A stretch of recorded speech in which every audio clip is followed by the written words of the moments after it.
Good afternoon. Today is Monday, May 2nd, 2022. In his sermon yesterday, Reverend Galen Meny suggested that retelling Bible stories is often a good exercise.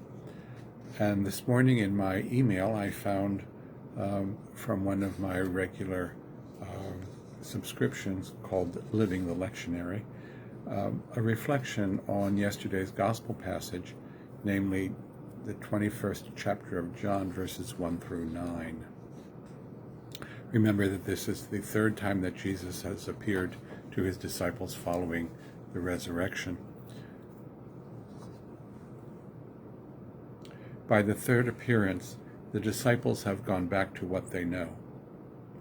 I'm going fishing is what you do when your world has been turned upside down and inside out, and even though you've come through it without a scratch, you retreat to the security and comfort of the familiar.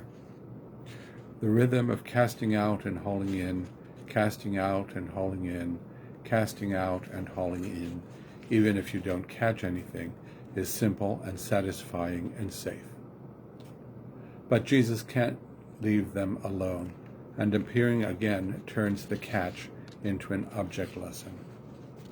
Cast on the other side, even though you've been fishing all night with nothing to show for it.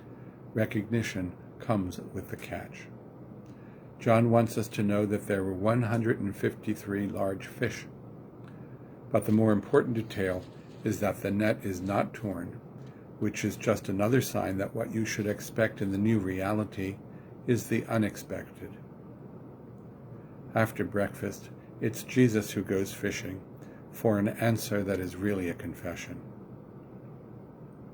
You know I love you 3 times on the beach, reverses I do not know the man 3 times in the courtyard, and the curses that Peter called down upon himself are lifted with the charge to feed and tend and feed. His fishing days are over, and what will become familiar in following Jesus will be suffering and death. God still interrupts the familiar of our everyday with the extraordinary in chance encounters that after the fact are encounters clearly not by chance. God enters our everyday in the help and healing of one enduring with another sorrow and suffering, so that courage is renewed and hope restored. We see God present in the flock that feeds and tends those whose welcome place of worship has been torn apart by dissension and strife.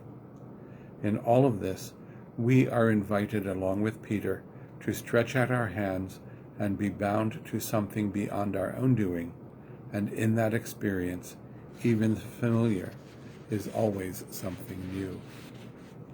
I wish you a pleasant evening.